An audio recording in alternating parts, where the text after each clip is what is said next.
All right, good afternoon, everybody. My name is Dr. Taylor Clem. I'm the Environmental and Community Horticulture Agent with IFAS Extension in Alachua County, as well as the Master Gardener Volunteer Coordinator. So I want to welcome everybody to today's program, Black Gold, Composting for Beginners, as part of our Master Gardener Volunteer lecture series. Master gardeners who like to have different interests or specialize in different areas. They like to give presentations and education related with those areas. So the Master Gardeners, they oversee this big portion of the program or this lecture series. So today we have Nikki Byers with us, and she's going to be doing that presentation. Feel free to send all your questions in the Q&A box as well, so we can make sure that we can respond to those questions appropriately. But we'll also have time at the end of the presentation to answer any of the questions that you may have. And feel free to reach out to me via email through the contact information that you got through the emails and registrations, etc., if you have any additional questions. So I'd like to pass it over to Nikki. And thank you, Nikki, very much for helping us out today. My pleasure. Okay, hi, good afternoon. My name is Nikki Byers, and I'm going to be presenting to you a talk today about beginners. We call it Black Gold. I'm a real advocate for composting, and so I'm going to hopefully you will get a lot out of this talk, and hopefully you will be able to start composting very soon after we're done with this talk. It's a super easy thing to do, and it's so great for the earth and the environment. So I'm, like I said, a huge advocate for composting. A few other things about myself. I have been a master gardener for going on 8 years now.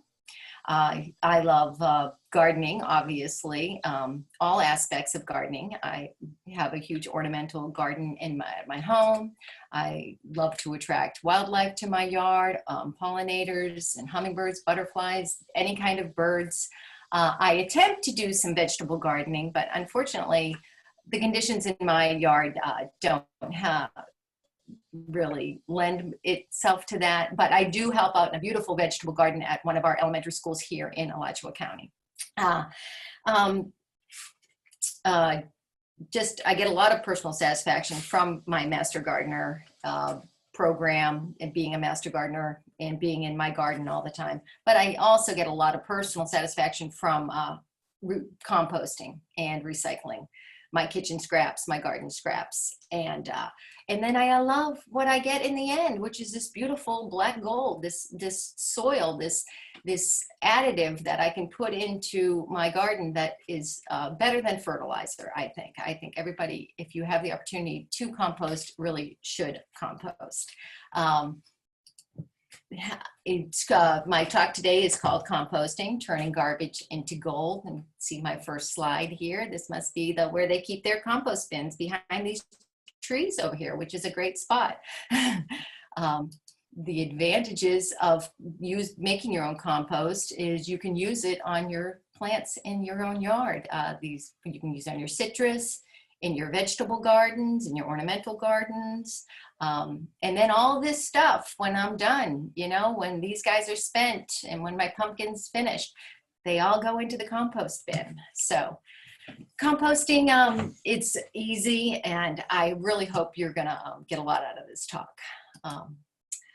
In the beginning, composting, it's basically been around since the beginning, and we hear the old mantra, as old as dirt, and it's absolutely true, because that's what compost, and if there was human civilization, they had waste, and they were making compost whether they knew it or not.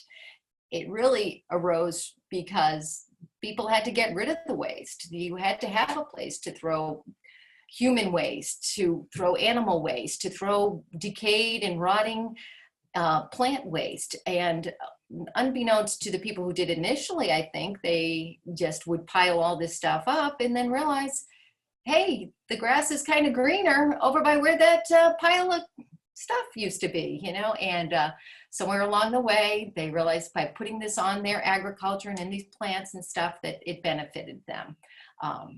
Archaeologists have discovered evidence of composting since the Stone Age. And the Egyptians, any type of river valley civilization, they've found always that there was composting going on, the Greeks, the Romans. And then here in North America, the Native Americans were huge composters. When the European settlers came, the Indians helped them with their agriculture. They showed them how they composted. And the Native Americans, they had several ways they composted. And sheet composting was one of them. And sheet composting is basically what we do today. It's the layering of nitrogen and carbons and making a pile, and it breaks down, and then using what we get on our fields and in our plants. They also composted while they're planting. These ancient composters, they were undiscerning. They composted everything. Like I said, they composted human waste, animal waste, whether it was an herbivore or a carnivore.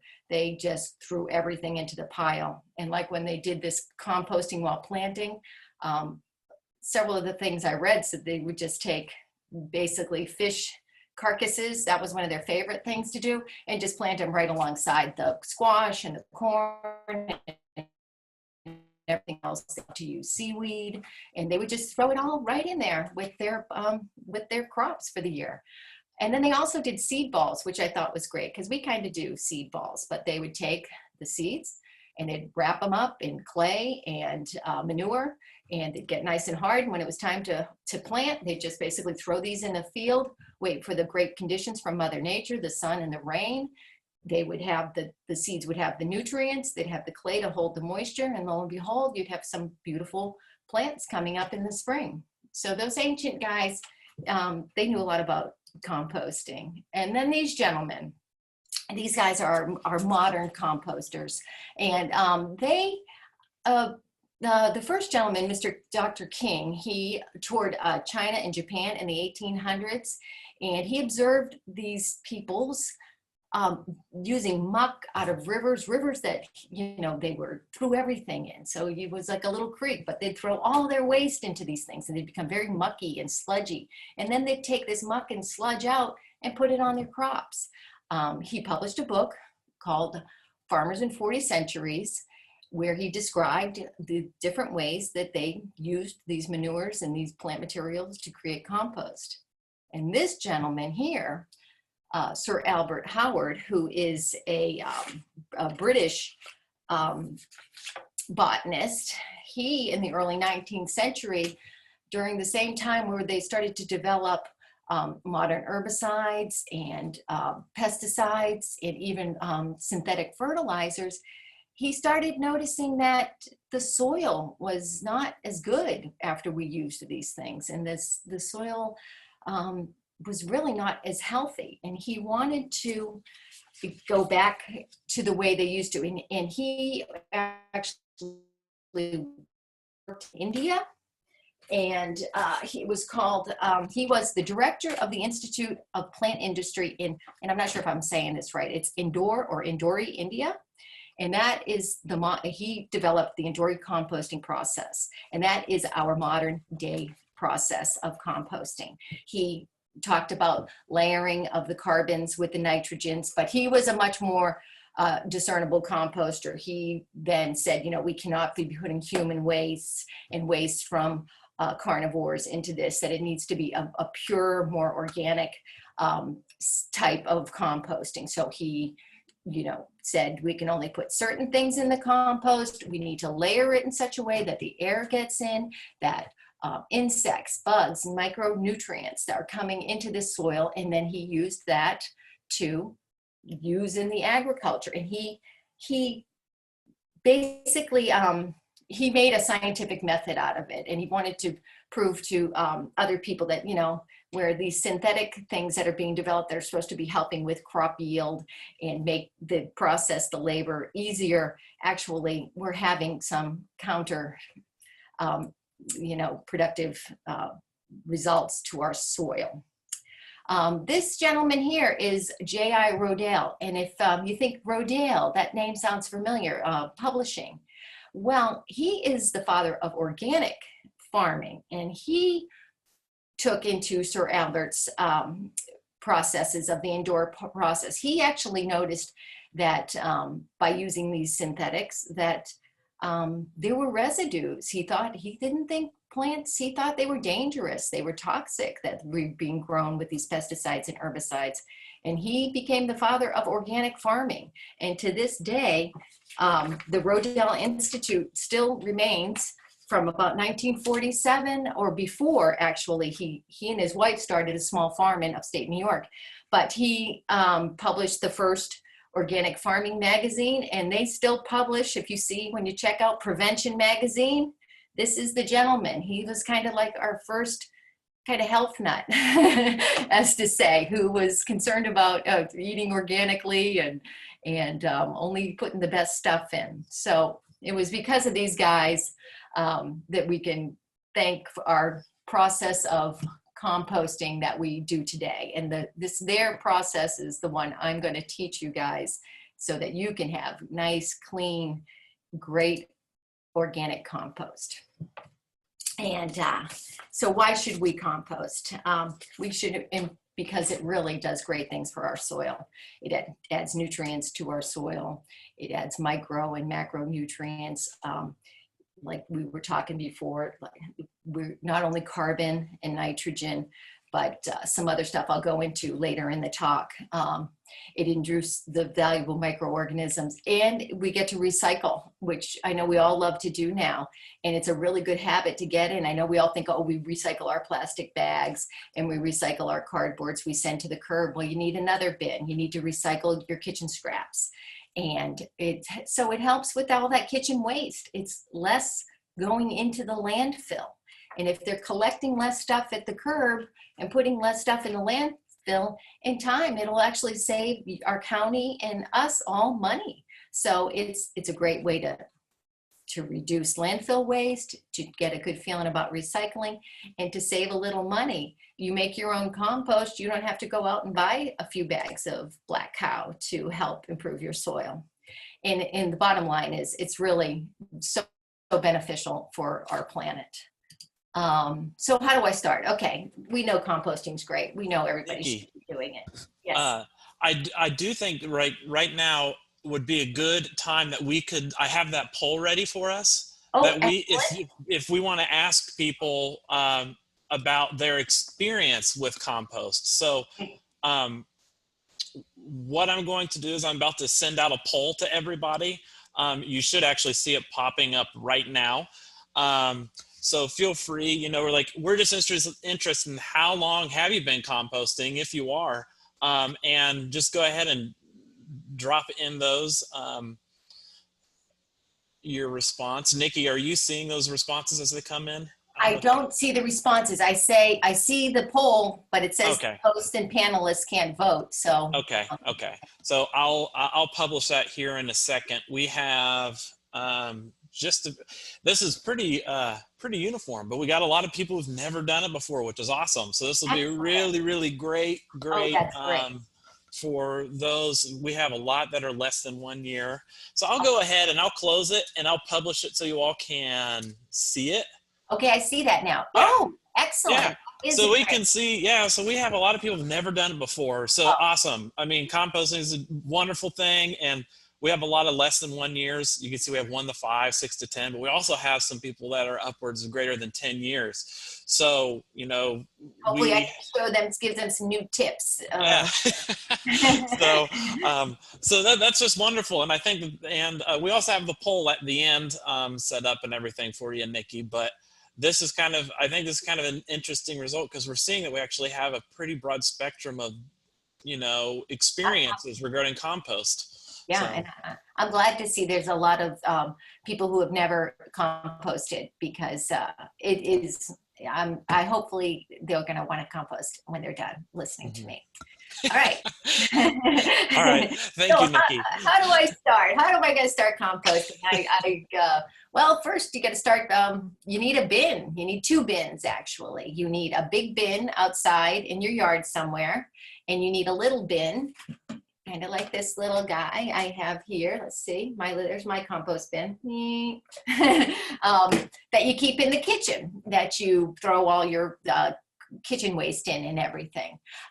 When it comes to deciding where you're going to put your big outside bin, I recommend here in Florida, where we never have a winter and where it's summer all the time and it's always going to be hot and your compost is always going to be cooking, I put it in a shady spot.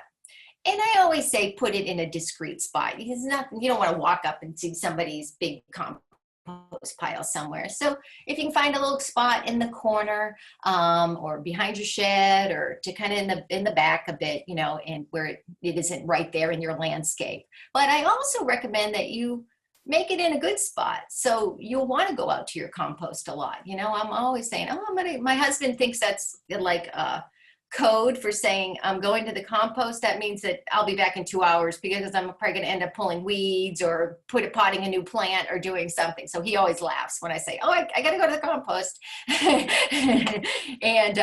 make it a nice walk. Make it someplace you want to walk by and check out and see every day. So put your, think about where you're going to put your compost collection bin. And a wire bin is sufficient, but they make beautiful commercial ones. You can do it yourself. There's great links on the computer on how to build your own bins. And my gosh, the creativity and the different kinds of bins, they're great. I'm a very basic composter. Mine, I wish, looked as nice as this wire bin, but it is just a wire bin system. And you can use up to 3 bins simultaneously, because the first year you're just collecting. So it's going to be just collecting of your greens and your browns. So you don't get to use your compost yet. So, okay, a whole year has gone by, we've collected. Well, you have to let it sit for 8 months to a year also. So you're not really going to get any compost for about, I'd say, 18 to 24 months. And then, of course, you need your little small collection bin. So that's how you start. Start with one wire bin, because you're just going to need one for the first year, and one little collection.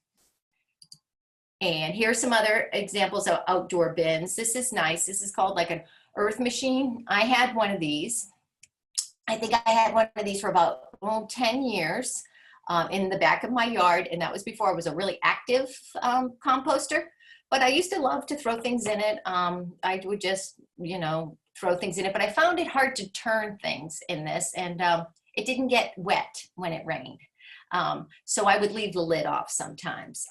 When I became a more active composter, I didn't find that worked as good. You're supposed to put the little shovel in he had this little hole here. It was just cumbersome, but for some people swear by them and they love it. So it's very individual. This is another nice do-it-yourselfer. It's got lots of places so you can get the air and the water can come through on the top. And I like this setup. I'm not wild about the chicken wire on the bottom, because that's where I get some of my best compost, is when I dig out the very, very bottom of it. That's truly the black gold, is that stuff on the bottom. And then this is a tumbler, they call composter. And now you can see this is a very closed system. So you're not going to get any water when it rains. You're not even going to get any insects or little critters to come mix everything up for you in this one. Even this one, the worms and the cockroaches and bugs, they can come up from underneath and get inside your compost and help mix it around for you. When a system like this, I often recommend, if you do have some decent soil at home and you find some earthworms and stuff, throw a couple of pots of those in there, because if it's kept at the right temperature, because if it gets too hot, your earthworms and your good microbes will die. They will procreate in there. You'll get more earthworms. You only need one earthworm and you can get a lot more.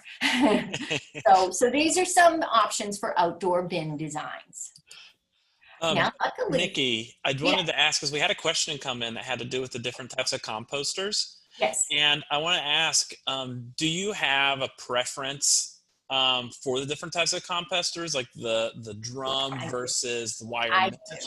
I love the wire mesh. I'm a huge proponent of the most inexpensive model. As a matter of fact, you can get this one for free from Alachua County Public Works Office. And I really do think it works the best because you can get all kinds of critters can get in there. Your earthworms, your bugs, your microbes. It gets the rain from the sky. I don't have to come with my hose ever and give it a little bit of water.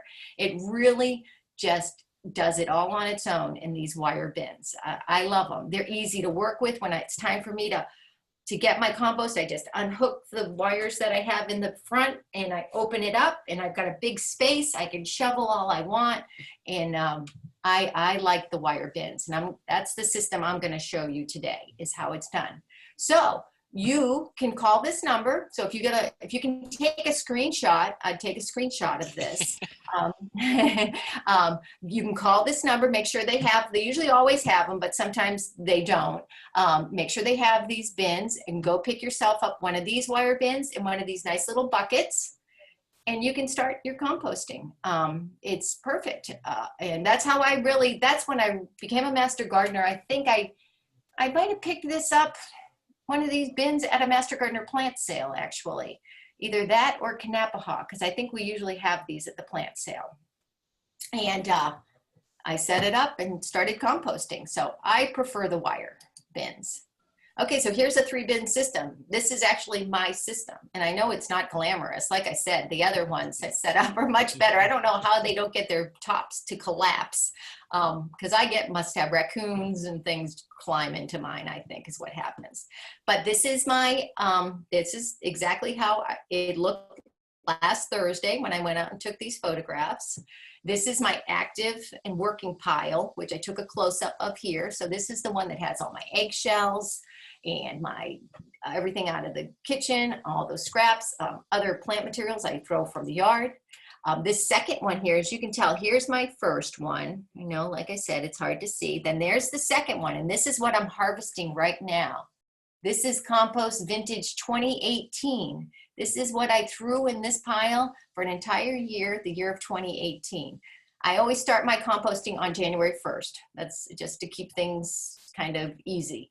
That's when I stop one and start a new one. And then this one here, the far one to the left, is my cooking pile. And basically on January 1st, I take leaves and pine needles and everything and I fill it to the tippity top, which is to about right here. So on January 1st, this bin was full to the top. And in the past 9 months, it has collapsed to this point. So it probably is ready, but I'm going to let it go till January, like I always do.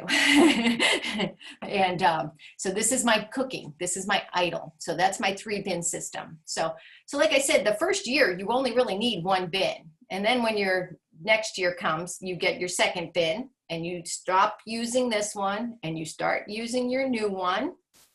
And then the third year, you get your new one, you start collecting your one from the first year. You stop using this one and you start collecting in the third bin. So that's your working, active pile. So that's how that kind of works. And we'll go over that again. And so it's clear. So here we go, the 3 wire composting bins. This is my active, this is the one I'm using, and this is the one that's cooking until next year. So this is 2018, 2019, 2020. Let's see what this compost looks like. I'm curious. Okay, so I have my outdoor bin set up. I got my little collection bin in the kitchen. So now what do? What do I put in to make some good black gold? You start collecting your materials. And here that we get coffee grounds are excellent. Eggshells are fabulous. Any kinds of leaves. And these are you can use paper. And here's just some more kitchen scraps and stuff. That nice little pot I showed you that you get from Alachua County actually tells you right on the side the things you can put in. So if you forget, you can just remind yourself. But definitely any kind of vegetable and fruit scrap. This is all your nitrogens, your greens. This is the stuff that, this is really good. You need a good ratio of nitrogen to carbon. Your nitrogen is richer, so we do about a 1 to 3 ratio. So I'll talk more about that in a minute, but I never can get as much green as I think I need with my kitchen scraps. I have tons of brown. I have leaves everywhere. So I never worry about that. But from the kitchen and my greens, I get all my scraps, my eggshells, tea bags, coffee grounds. I'll talk about yard trimmings and grass trimmings. You can use fireplace ashes if they're wood ash. If it's no charcoal ash can go in that has carcinogens. I'm even leery of those because I'm a bit of a purist when it comes to my compost, those little Duraflame logs and stuff, because those are chemically treated and they have like wax and different things in them. So I usually don't use that. If I would, ashes only. And then of course any green garden plants or vegetables. So when I clean out my vegetable garden at the end of the year and you get all the leftovers, all that stuff just gets tossed right in the compost pile. Anything green. Here are some more things that these can go in. These are greens and browns actually. So this is a green, any kind of a fruit and vegetable, an egg, coffee. These are considered browns. These are your carbons. This is your paper and your straws, pet hair and stuff. These are some more greens that can go in. I like to do a lot of flower arranging and stuff like that. So I always throw all my old flower arranging stuff or my dead bouquets and things, so right in the compost. I even love that slimy water that they end up with. I just take the whole vase out there and chuck the whole thing in my compost. This looks like they've taken this out of like a soup or something, and that's fine. You strain that out, but make sure there's no animal fat or bones or anything like that. As long as it's just your vegetables, you can throw things like that away. I usually just recommend raw. If you do anything cooked, make sure it doesn't have butters or oils or anything in it. You don't want those in your compost. They can inhibit your microbial growth and it can smell. You just don't want things like that in there. You want your banana peels, your tea bags, your eggshells, and then grass clippings. Ideally, yeah, you would love to say, I want to put my grass clippings in because they're a great green. However, you don't ever want to put anything in that has any kind of pesticides on it or have been treated, and you don't want to put anything that's been infected or anything, or any weeds. Well, if you were to take any of the grass clippings off of my lawn, you would get weeds. You would currently get some fungus. You would probably get some sod webworms. I mean, my lawn is just abused right now. I mean, and I have to unfortunately have somebody come and treat it for the sod webworms and the fungus and everything now. So my lawn is off limits to my compost pile. Only things that are, you don't want to put, like I said, if you've got any doveweed or any chamber bitter, that is the last thing you want in your compost pile.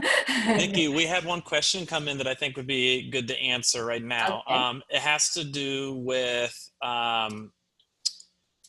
like say seed pits, like avocados, peaches, cherry seeds, etc. Are those things that you want to make sure that you exclude from your compost pile, or can you include those? You can definitely include those in your compost pile, and you'll be amazed because you'll say to yourself, we ate, gazillions of peaches last year. Why don't I find any peach pits? Why don't I find any cherry pits?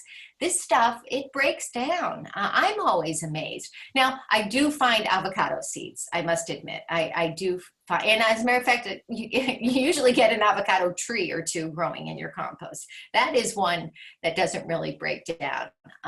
So yeah, you can definitely throw any pits in there that you want. And hey, a lot of times those avocados, as much as we want to be good, it just rots right there on the counter and you pick it up and you're not going to open it up and take the seed out. And I'm going to show you later while we're processing our compost how you can get bigger things like that out of your compost and not have them be a problem. So yes, I would definitely throw those kinds of things in my little kitchen compost bin. Okay, so our browns, our carbons, that we need to put in our compost bin.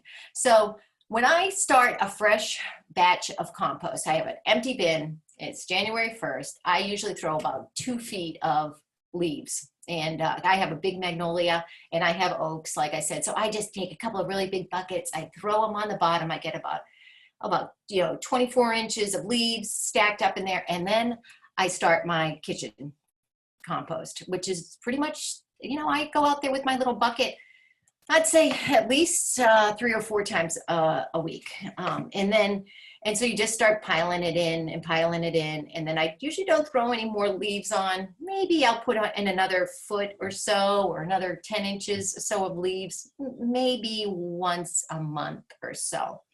And unless it's something happens, like it's like I've put a lot of one thing in, like watermelon rinds and stuff like that. Certain things get kind of stinky. And then whenever you smell them a little ripe, smell a little fermentation going on, just take a big bucket of leaves and throw them on top. Or a lot of people like to use shredded paper. Like a lot of people put shredded paper in a lot, and that's good.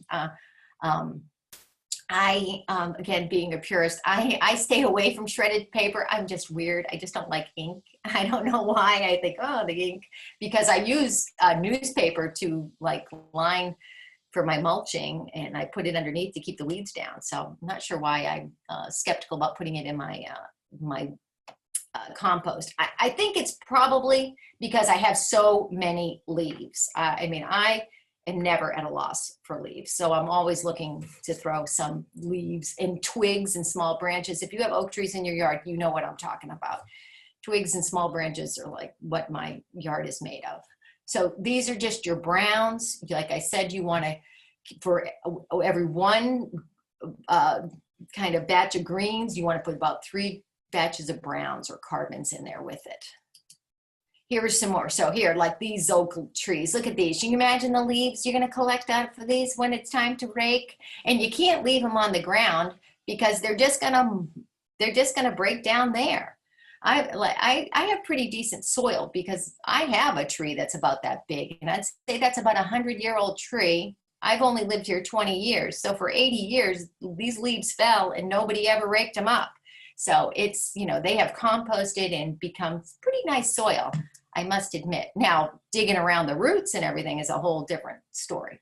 So here we got our paper. They say pet hair. So I don't put pet hair in mine, but I suppose I might start doing that. While I was researching, I found that people put pet hair and lint, and they're very acceptable things to put in your compost. So I think for my 2021 batch, I may start putting in some pet hair and some lint into my compost pile. And people put straw, people put pine needles in leaves.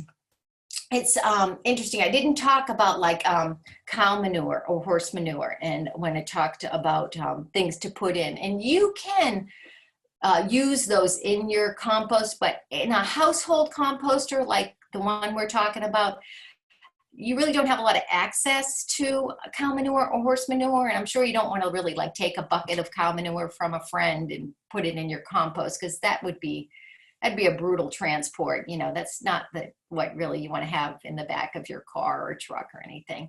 And if you do use, they are so nitrogen rich, these kinds of, stuff. So you want to really get it mixed in with like hay. But if you do have a horse or have some cows and you muck out their stalls and you have an area where you can have that by itself and mix it with hay, you have to turn it a lot. It's not a fun job for anybody because it really stinks.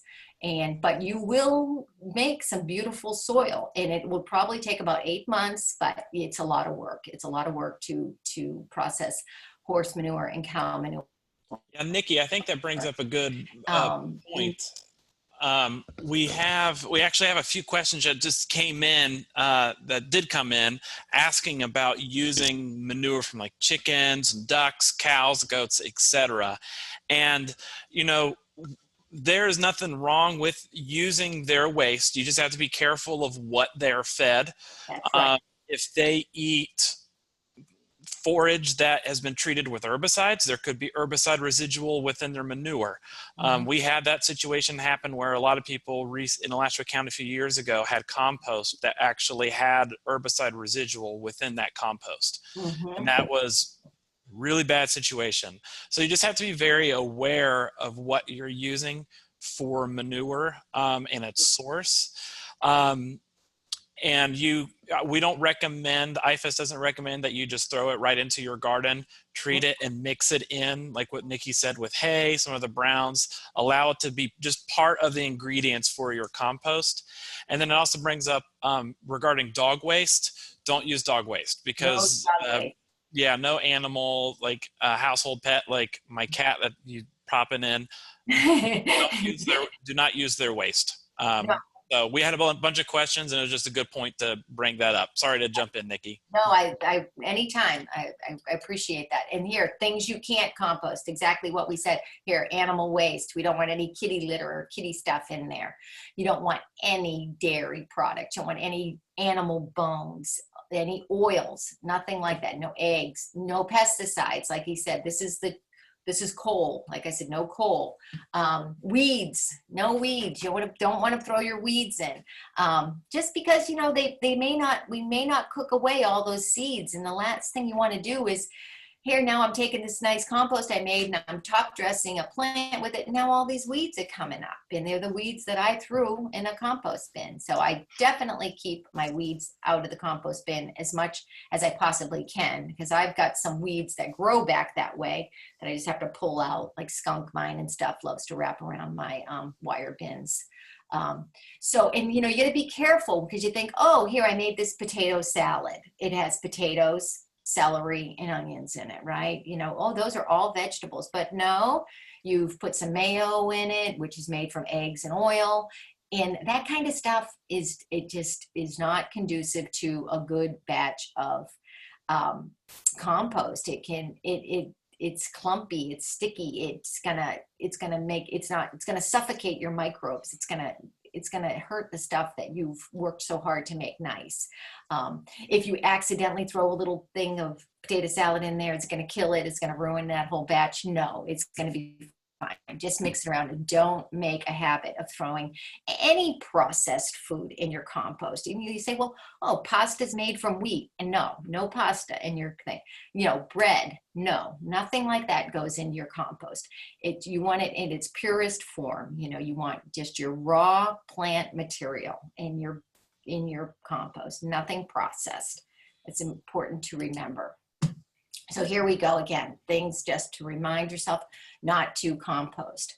You know, any poultry, dairy, fats, oils, or grease, your coal or coal ash, your disease or infested plant material. I was out, you know, there's a lot of all this rain has brought in some bugs. I gotta say, I see some white fly on things, and things that I would normally just cut back and throw in my compost, they've had a few little bugs and things on them. So I just throw them to the curb now. I'm not going to throw that back there in my compost. And like we said, no pet waste, no yard trimmings that are treated with pesticides, or any invasive plants, especially because a lot of good things grow in your compost, but you don't want it to be invasive plants. That's for sure. I get a lot of good plants out of my compost. I've salvaged some beautiful begonias and some beautiful, all kinds of stuff out of there, actually. All right, so we have got our container. We have our bin. Now we're gonna make our compost. And like I said, it takes about 2 years to get your first batch of compost. You've got to collect it for a year, and then you have to let it cook for a year. So if you start tomorrow, you know, in 2022, you should have your first batch of compost. Now, like I said, I give it an entire year to cook, but I'm pretty busy. I don't have time to always be managing my compost. But you could probably do it quicker if you worked it more. I turn mine very rarely. I kind of really just leave it to itself. But you basically just layer your green and brown elements in your outside bin. Just keep collecting it month after month. You do it with your ratio of your nitrogen to carbon, and you turn it as needed. You want an ideal temperature of 122 to 131, because at that temperature, you can kill off weed seeds and things like that, but you're not killing off your invertebrates and your microorganisms that you need to keep everything moving and turning. And then you want to keep it moist. So if you have it in a closed system, like one of those tumblers or one of those earth machines. You do occasionally have to, like, you know, water it, throw some, and you'll see how dry it would get. Throw your hose in there and give it a good water. If you water it, give it a good turn with your pitchfork or your shovel. But I really don't have to do any of that to my compost. I really just let it cook on itself. I turn it very rarely. Let's see, and here we go. So here's a nice system. These guys have a bunch of compost bins. So they're, like I said, you could start one every 6 months if you had room. So then you could, if you had enough material. See, there's only 2 people that live in my home. So when it comes to kitchen scraps and things like that, I'm kind of limited. I mean, I drink coffee every day. So I eat eggs almost every day. There's certain things that I know go into my compost but frequently, but you know, no matter what, I just can't make enough compost with those kinds of things that I have. And even with everything that I cut out of my yard and everything, I don't have enough stuff to make compost every 3 to 6 months. But if you wanted to stagger and do that, you could make, and you had the amount of stuff you needed, you could make more. So here's this lady, she's turning her compost. She's, you know, she's got her 5-gallon bucket there. She's probably just loaded in there. And then here's one of those nice tumblers. The nice thing about tumblers are they are nice and clean. They're clean, closed systems. But they do need a little, you know, you need to water it, and you possibly need to, what I call, like, seed it with maybe some earthworms and stuff to make sure that you're getting some invertebrates and some bugs and stuff in there. Okay, so troubleshooting. Okay, so hey, I'm collecting my stuff. I've had my compost pile up for 6 months now. It's doing good. I've been putting my leaves in. I've been putting all my stuff in, but I'm not sure it's working. You know, what's it supposed to look like? What's it supposed to do? I go back there and it smells bad. When that shouldn't happen. It should never smell bad. My compost never smells bad. As a matter of fact, I never even see like any maggots or flies in my compost. It's very clean. Hey, Nikki. And it's nice. We had a question that just popped up. I think it'd be good for clarification. Could you give us a little bit more information on that ratio 3 to 1? What's 3 and what's the 1? Okay, so your nitrogen is your 1, because you don't want too much nitrogen. You want more carbon. Okay, so your green materials, like, and when I think of your nitrogen rich, they haven't broken down, and as they break down, they release more nitrogen. And like the cow manure, that is full of nitrogen. That's really rich. That's why you, but all your kitchen scraps and stuff, as they break down, they're going to be more nitrogen rich than, say, your oak leaves. That might even take, like, even when I sift now, not all my leaves are broken down. They're slower to break down and stuff. So you need your nitrogen, your greens are more concentrated. So if I put, I'd say, I'd take about 10 inches of my greens, my kitchen scraps, like I said, about a month's going, then I want to put, like 30 inches. So for every 10 inches, you go 10, 20, 30 inches of your browns. Does that help?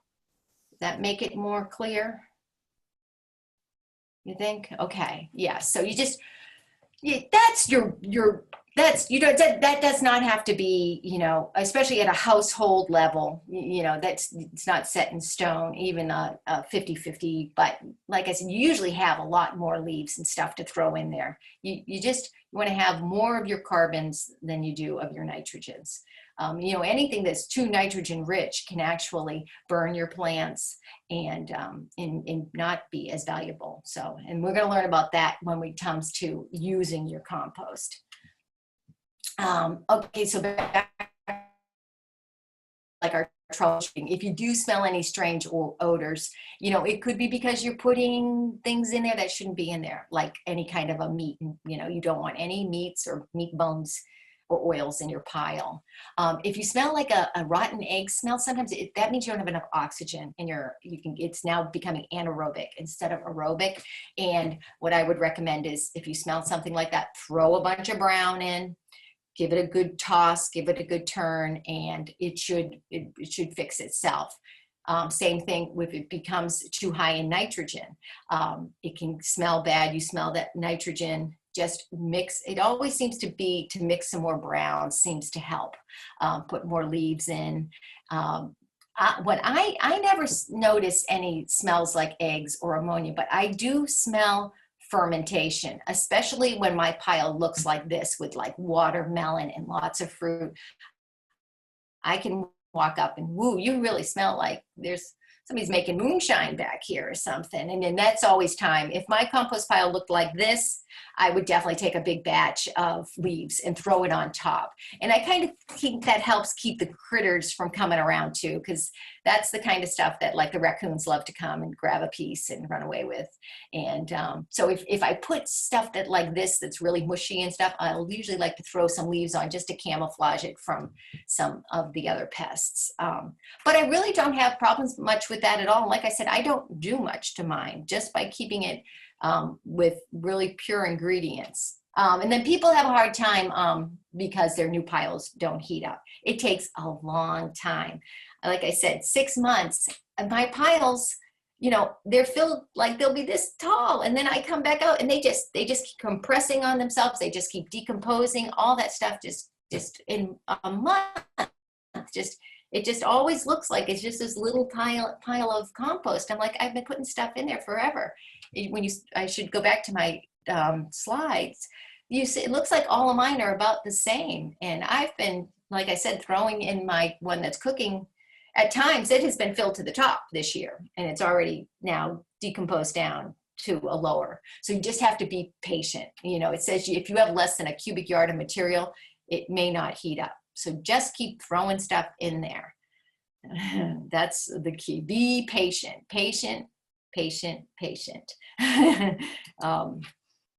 All right, so a year has gone by. We've thrown all of our stuff in there. We have a big batch of compost. We stopped using it. We let another year go by. So now it's been 2 years since we started this pile. It's time. It's time to get this beautiful compost that we've been working so hard for. And so we need some things to harvest our compost. It's really nice to have a sifting screen. You need something to put it in, a nice receptacle, which you can see my Rubbermaid underneath here. And that's, I only use that if I'm doing small batches. This Rubbermaid actually holds about 40 pounds, but if I'm doing a lot, I'll do it right into my wheelbarrow. Then I harvest as need. So I don't harvest it all for the entire year, all at one time, and then keep it and store it.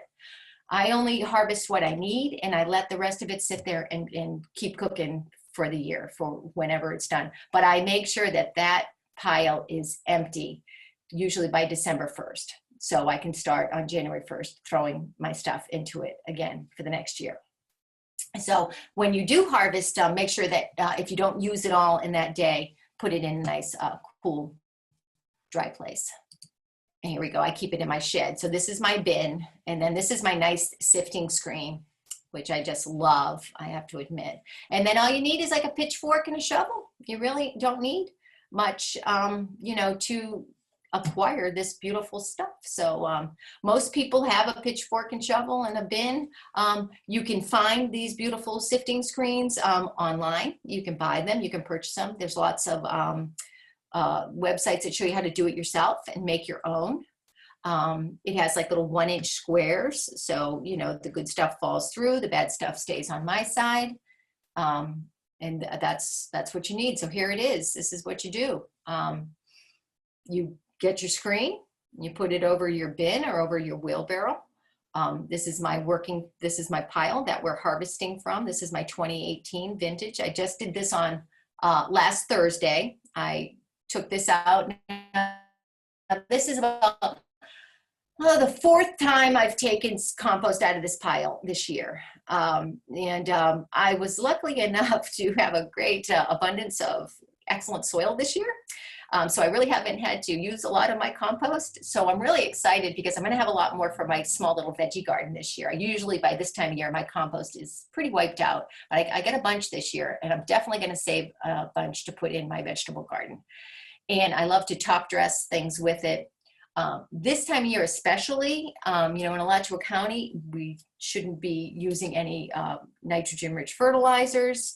And but this time of year also is, you know, we've got another 2 months of growing. We've got a lot of things that are just starting to bloom, our nice fall plants. We're going to get a fall spring when these days cool off a little. Things are going to want to bloom. They're going to want food. They're going to need good stuff. And this is a great time to use your compost, because they truly is a substitute for synthetic fertilizers. It's better than synthetic fertilizer. It's synthetic fertilizers.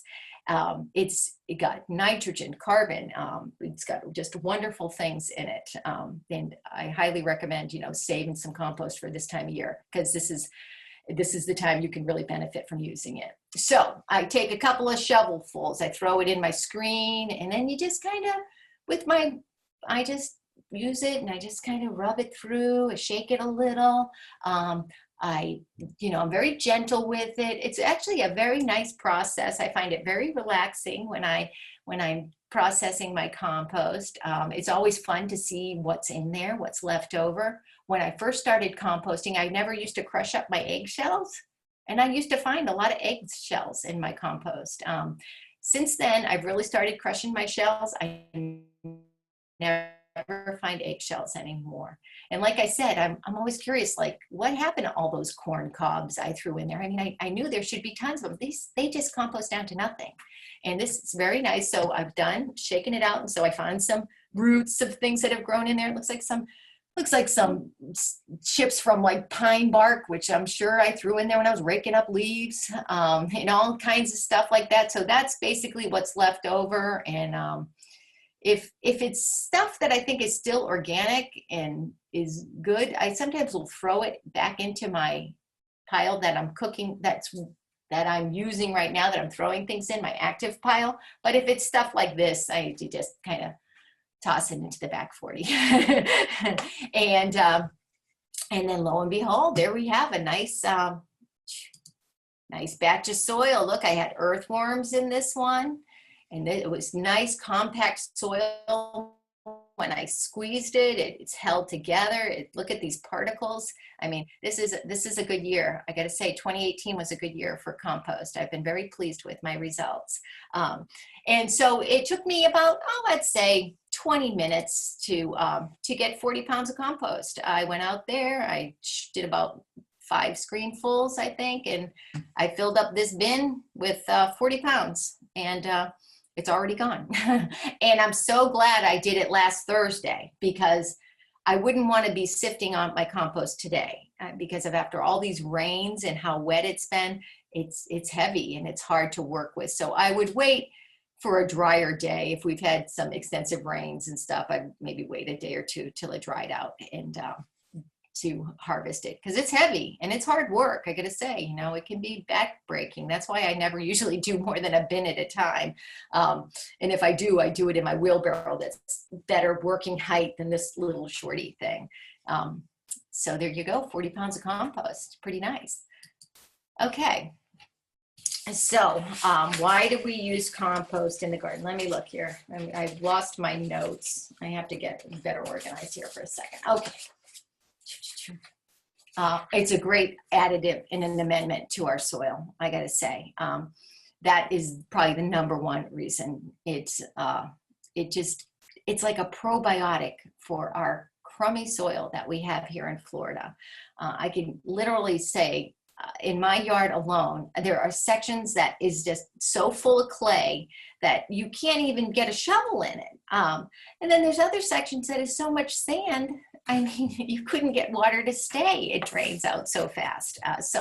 In a very small lot of land, I don't even think I have 1/3 of an acre.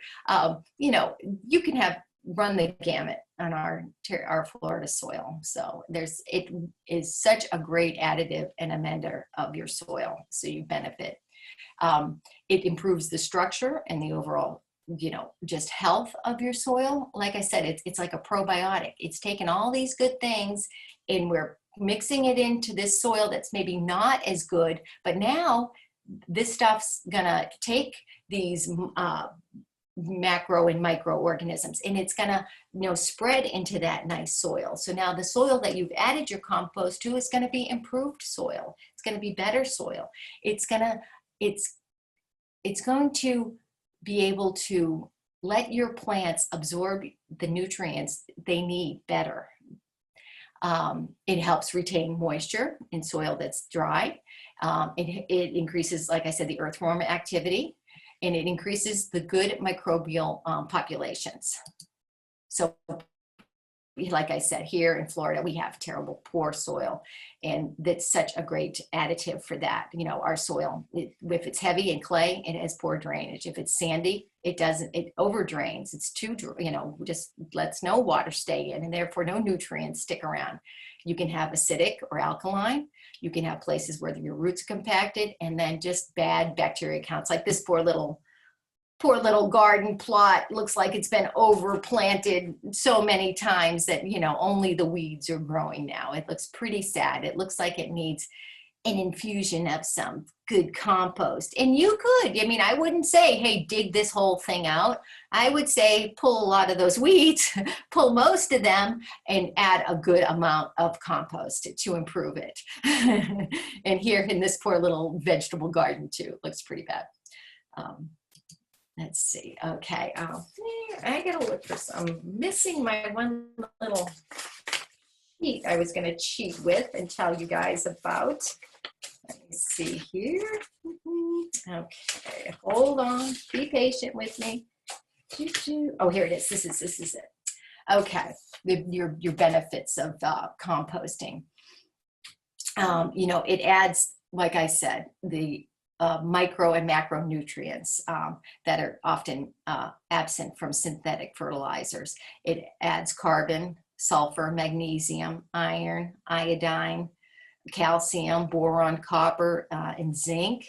And what's nice about compost is that it releases its nutrients slowly. It can take months or years to release it, unlike your synthetic fertilizers that, like, you use the blue food, that's like a quick hit, you know, it's gonna keep everybody happy for a couple of weeks, you know, and green them up. Whereas if you use a compost material, it's gonna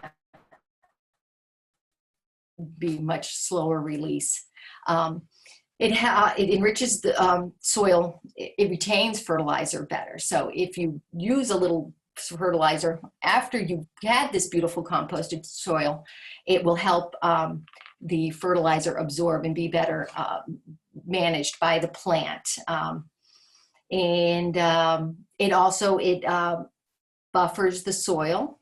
It neutralizes acid and alkaline soils, bringing the pH levels up to optimum ranges, because if plants' pHs are off, they don't absorb their nutrients properly. Certain plants need certain pHs for it to be able to absorb, and the compost helps regulate that.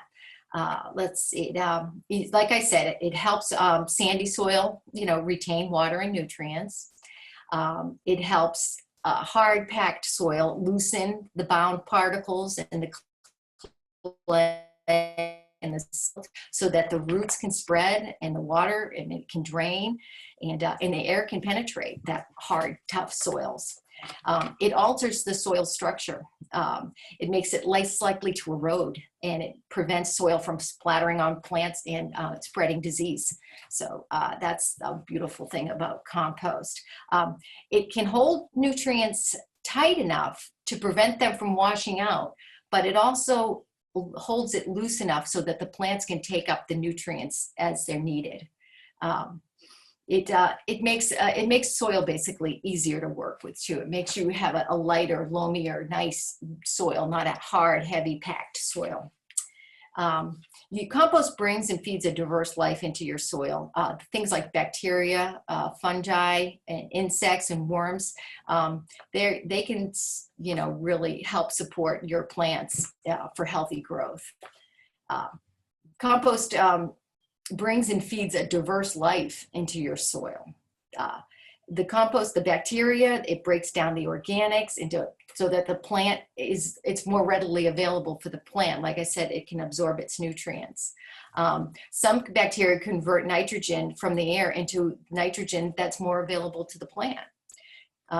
Compost enriched soils have a lot of beneficial insects, like I said, worms, other organisms that burrow through the soil, and it keeps it well aerated.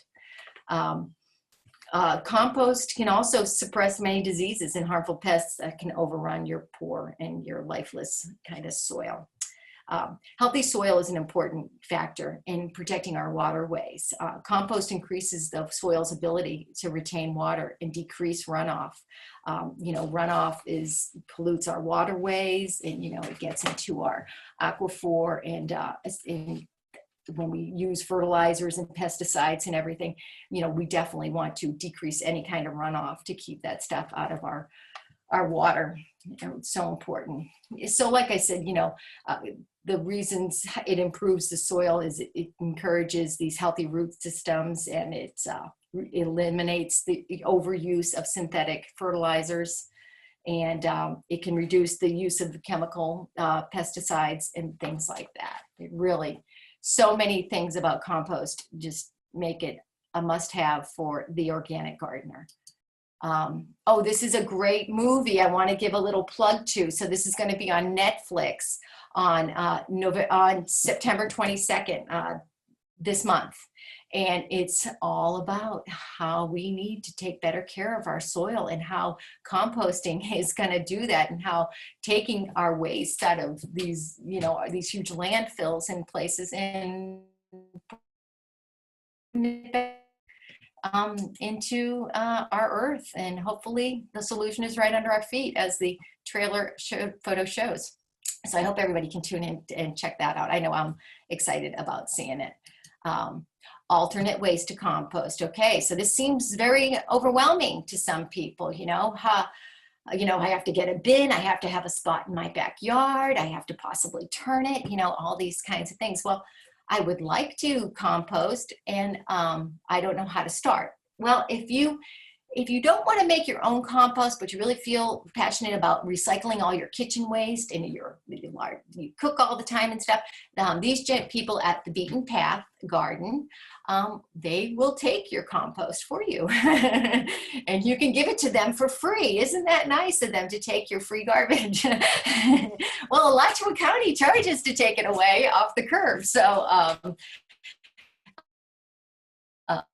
for throwing it in your big can, you are paying to have it taken away. So these gentlemen have a couple of spots. If you have a screensaver and you're interested in that, I would take a screenshot. I would get their number and their addresses of where you can dump off your stuff.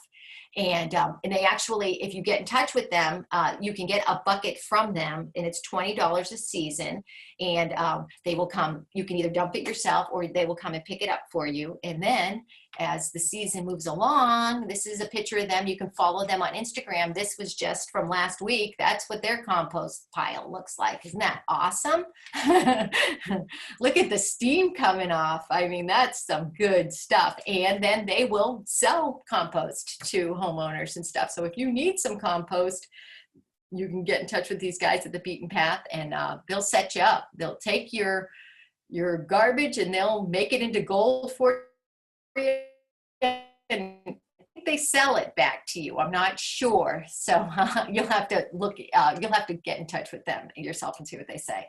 Another organization here in Gainesville in Alachua County that also takes away your kitchen scraps for free is the Student Compost Cooperative, and they're always open, so you can go any day and go drop this stuff off. It's over by the Energy and Research Park, right on campus. So yeah, they have like those tumblers. They have a bunch of tumblers. You'll see them out there, and you can just go and throw your stuff in. All they ask is that you turn it after you throw your stuff in. So they make sure you crank it up and close it up. And there's more information about there.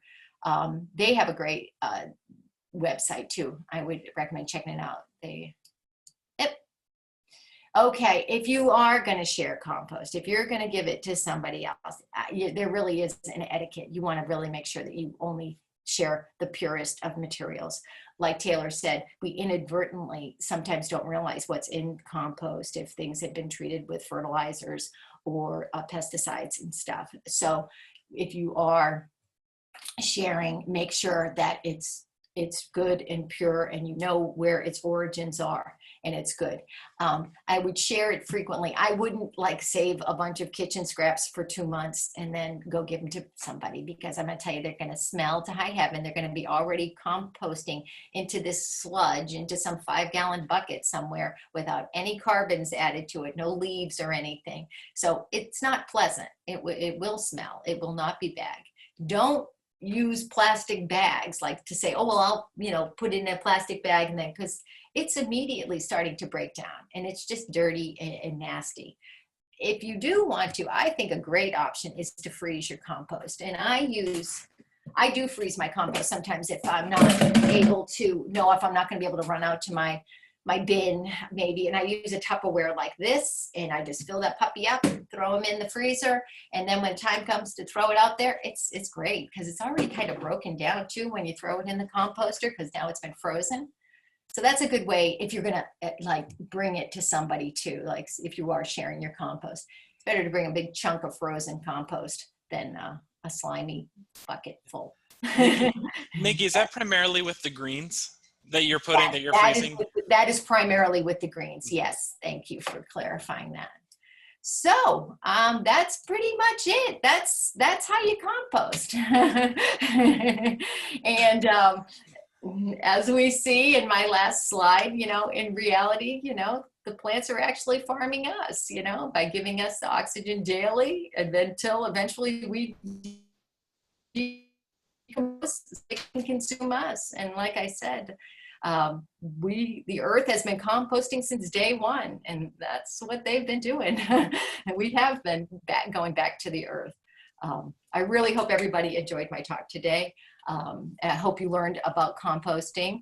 I'll be here to answer any more questions if I can, or Taylor and I can help answer your questions. But yeah, and oh, go ahead. Sorry, Nikki. No, go ahead. That's it. I'm done. I was just gonna say, I just put a link inside the chat box that's to a Qualtrics survey, and we do that as kind of like a follow-up with all of our programs to help improve each one of them to see how well we did. So feel free, please fill that out, and I'll include that. I'll include that link as well as a link to the presentation and copies of the slides and some other EDIS publications from the university that are all associated with Compost. And that follow-up, we just want to make sure that we get that content kind of curated specifically to help cover more in-depth details, as well as cover the information that Nikki presented you all today. But I think right now would be an appropriate time, you know, thank you very much, Nikki. And, you know, we can open up the floor for any questions. We do have some that we do have kind of saved in here that I think it could be worth talking about. Okay. So the first one, Nikki, we got a couple questions in the chat box, but also as well as like in the Q&A box that had to do with moisture and water. As well as that turning frequency. Do you have a recommendation on like how often do you need to water, and how often do you need to turn, or is it based off of like the condition of the compost?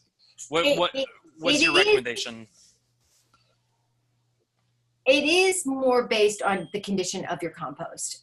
If you notice that your compost is very dry and it's you know, getting dusty on top, you definitely, it needs water.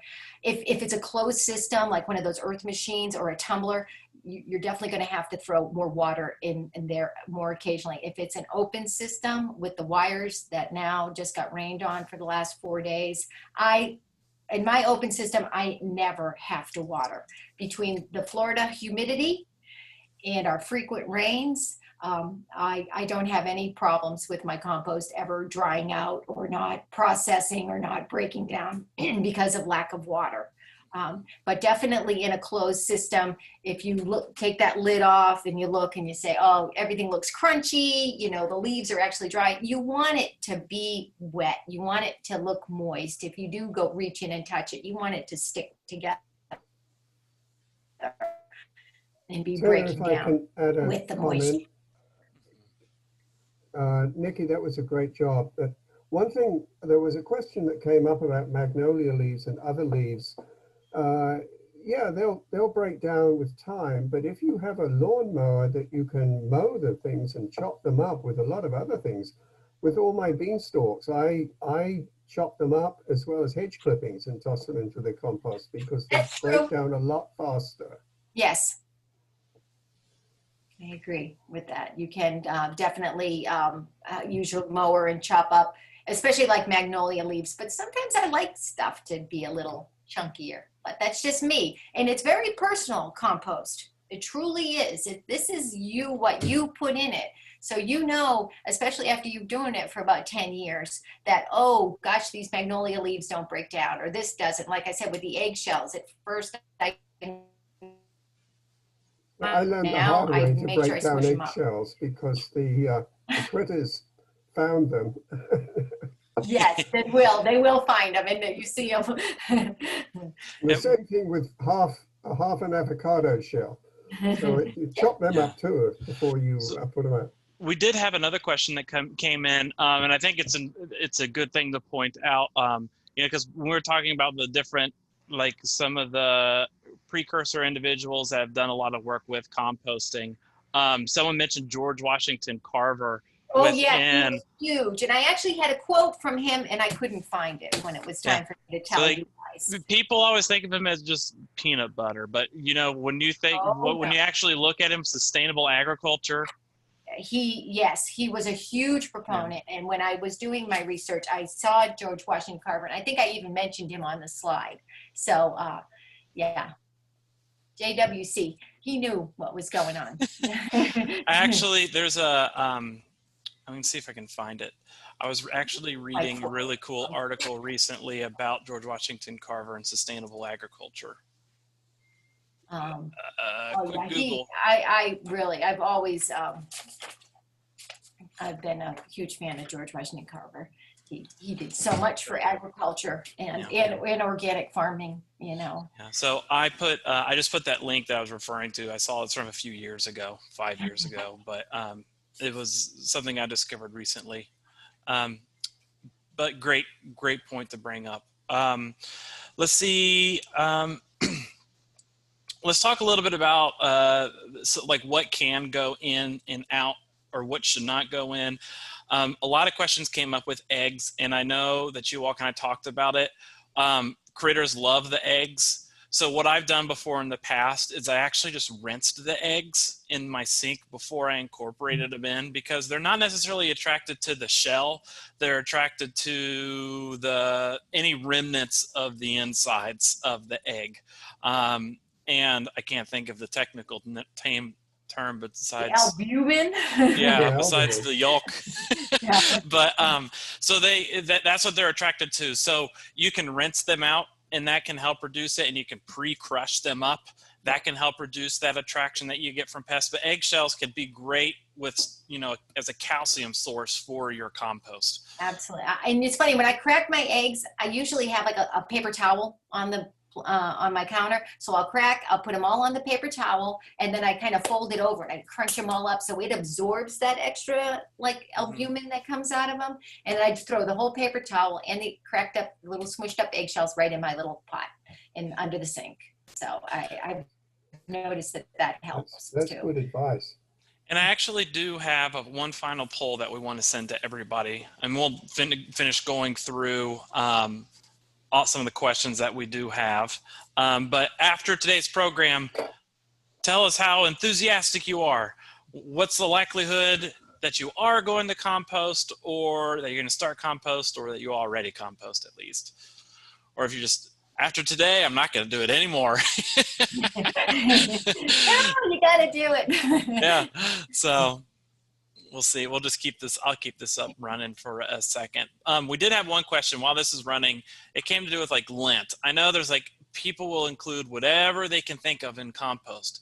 Would dryer lint, or maybe some of the stuff that you collect within your vacuum, could that be appropriate? I believe it can be. Now, vacuum stuff, I'm not as sure of, because who knows?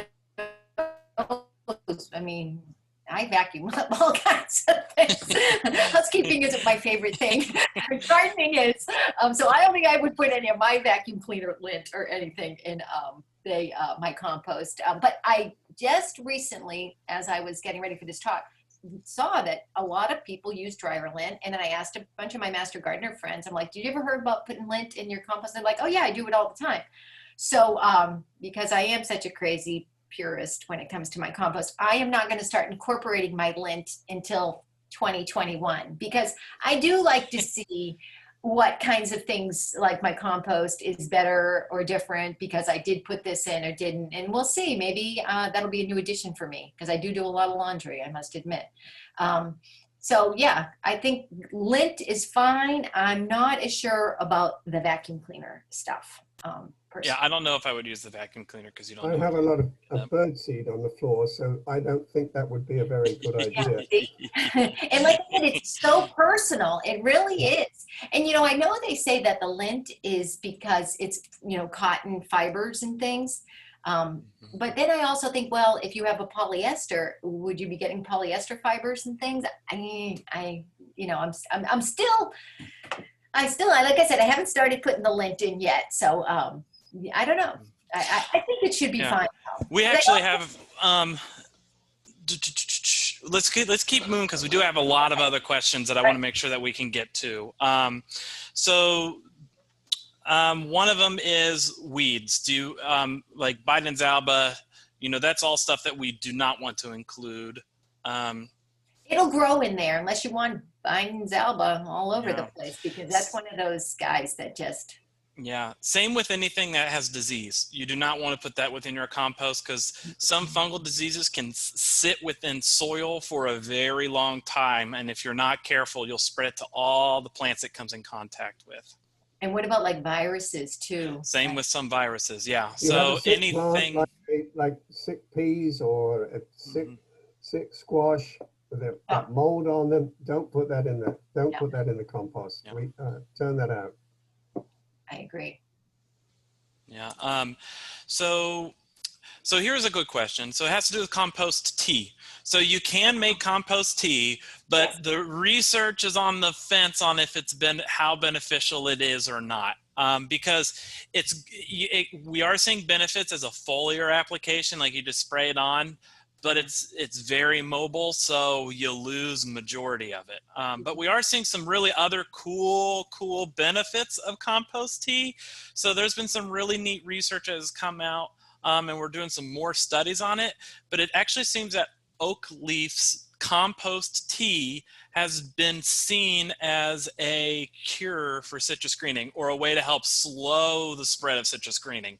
So they're doing a lot. Some UF researchers are doing some stuff on that right now. So we don't know enough about it, because they're saying we're seeing some really cool effects of using live oaks, because we're noticing that citrus trees around oak trees have a very, very, very low infection rate with citrus greening. So that's very interesting, because I am surrounded by live oaks. Yeah. And I always say, you know, my citrus is okay.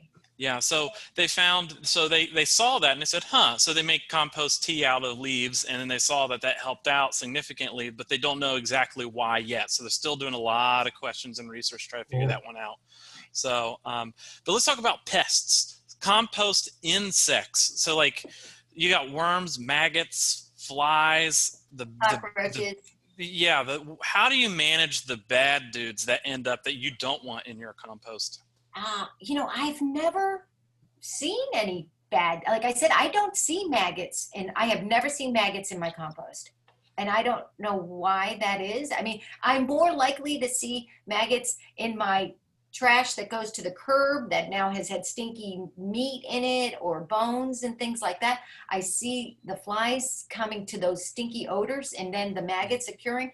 I do see some fruit flies over my compost, but I can say I've never, when I am harvesting, you see, there are no cockroaches. The only thing I have is earthworms. And so I'm not sure what practice I specifically do that reduces that. I think one of the big things is like when we're seeing a lot of like maggots or bad insects, a lot of it's associated with food scraps that we're including that we should not include.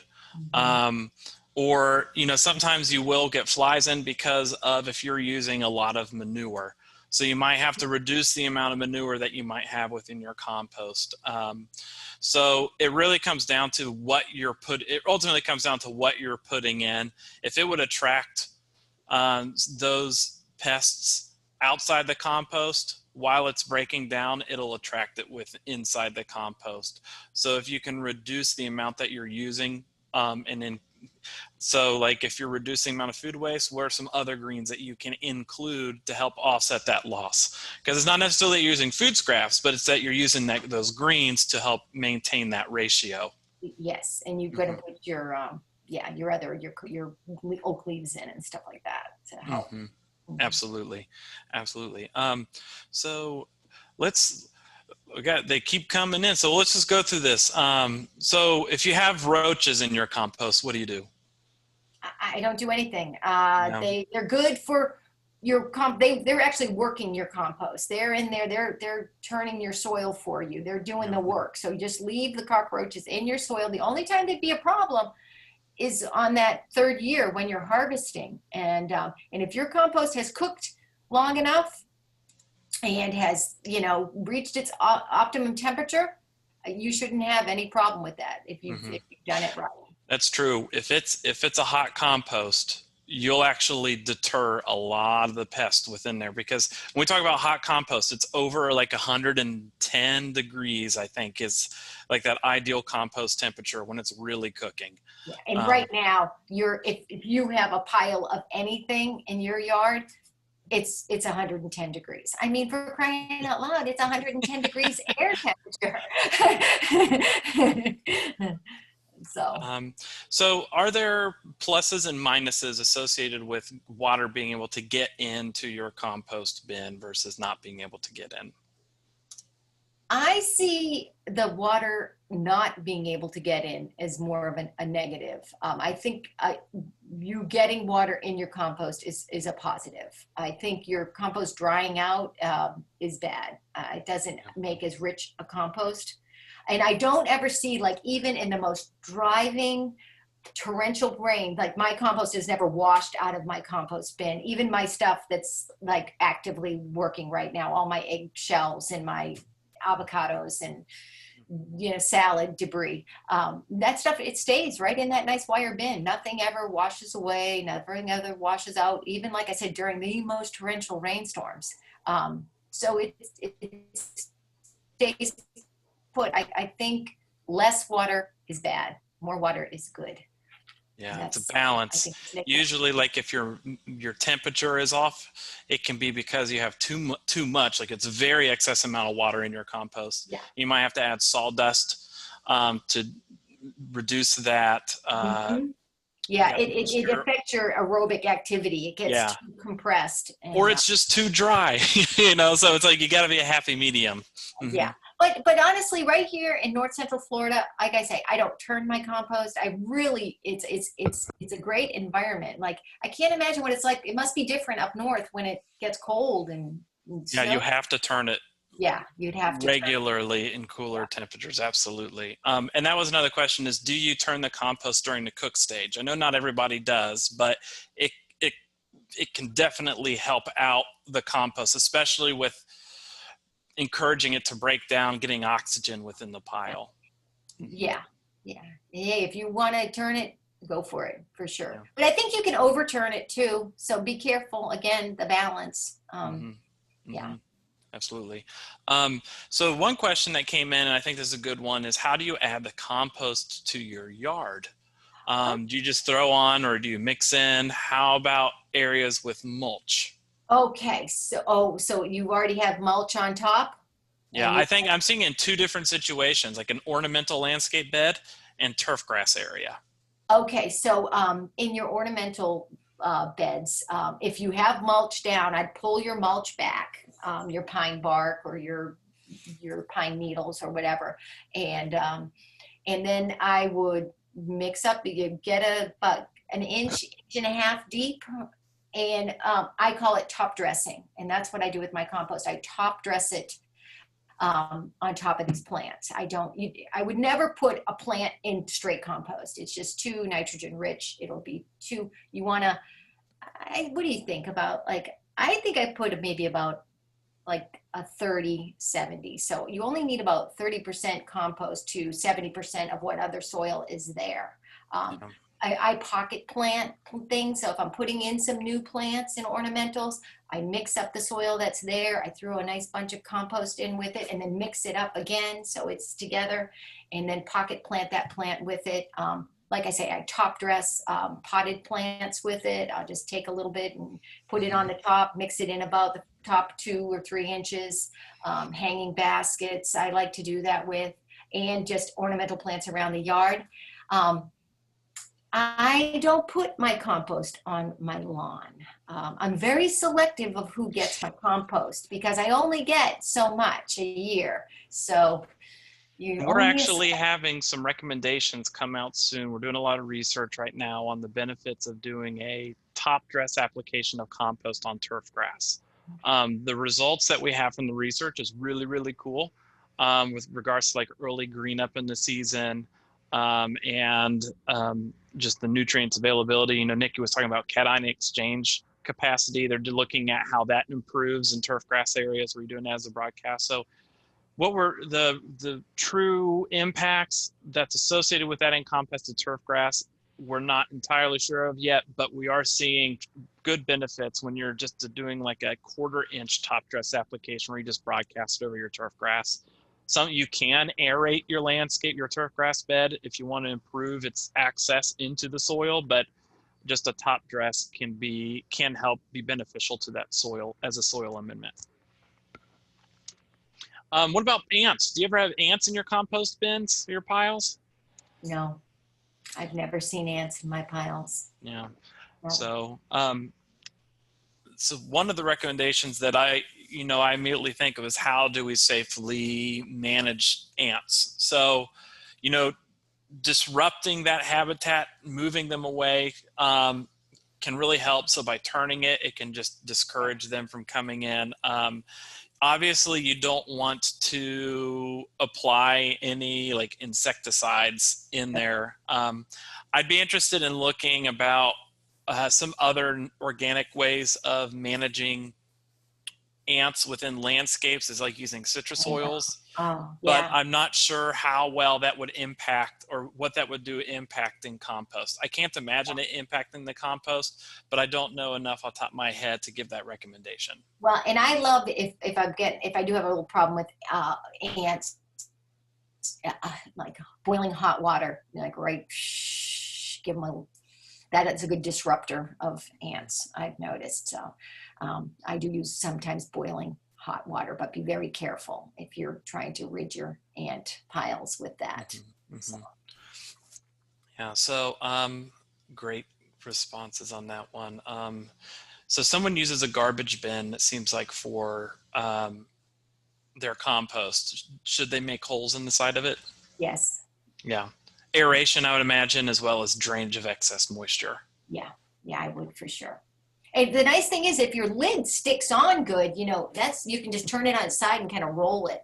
I see people do that with, I've seen them do it at school gardens. They make pickle barrels into their compost, and then the kids just turn them on their side and they just go push them around all over. That's how they turn it. So that's kind of fun. So we did have two questions actually pop in like right at the same time about diatomaceous earth. And the question is it safe for the garden?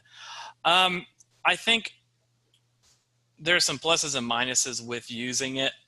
Do you all have any recommendations? I'm going to pull up the EDIS recommendation on it off the top of my head. No, not off the top of my head. I don't use diatomaceous earth for any kind of insect control or anything like that.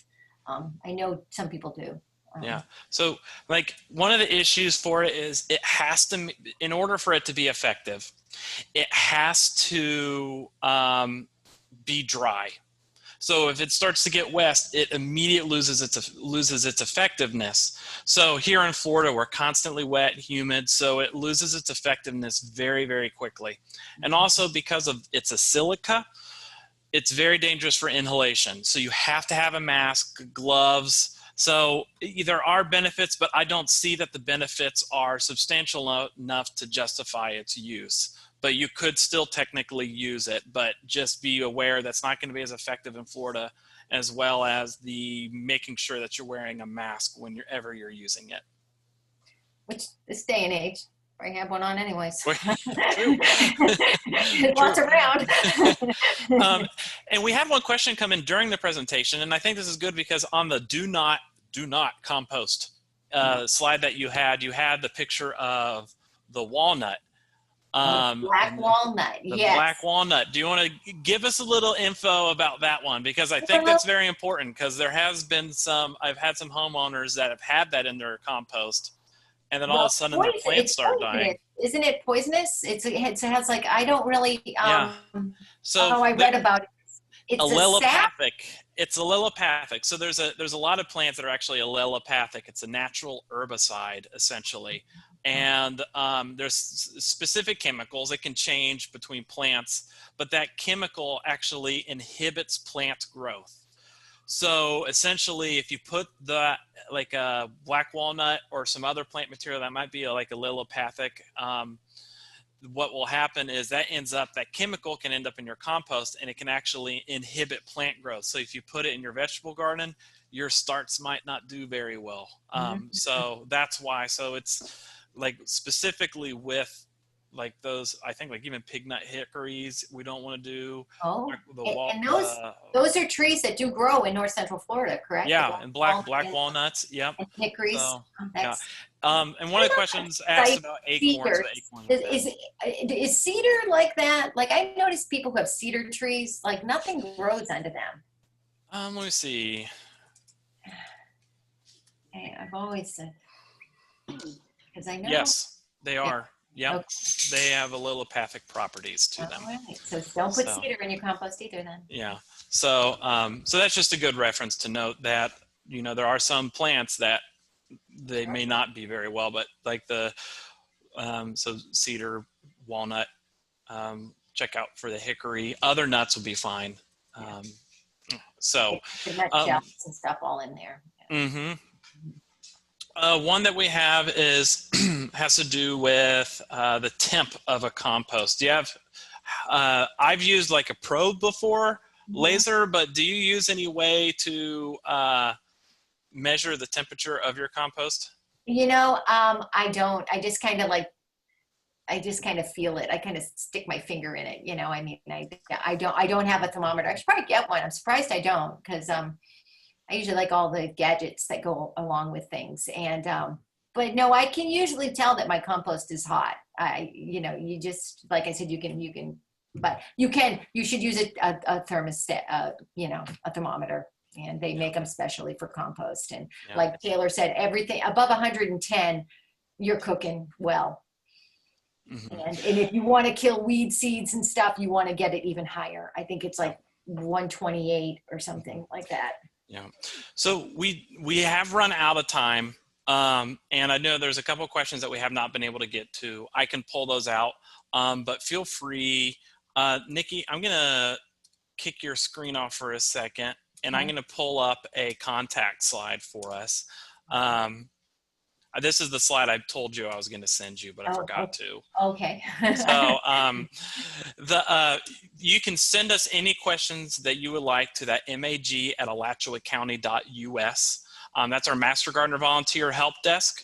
Any question has to do with composting, gardening, anything like that, we can provide you with different resources and materials and help answer some of those questions that you may have, or help solve some of the problems that might arise within your landscape. We have a podcast that we created called Extension Core that you can pick up on any major platform, but feel free to like us on Facebook or on YouTube. Follow us on YouTube. We post a lot of our webinars onto our YouTube page, and that's just another way that you can engage us as well. So I want to thank everybody for joining us today. And I want to thank everybody that, you know, we have even participants that are right now on YouTube as the live stream. So I'd like to thank them all for joining us as well. Thank you all for joining us, and thank you very much, Nikki, for that presentation today. Thank you all for listening and spending time with me this afternoon. I appreciate it. Yeah.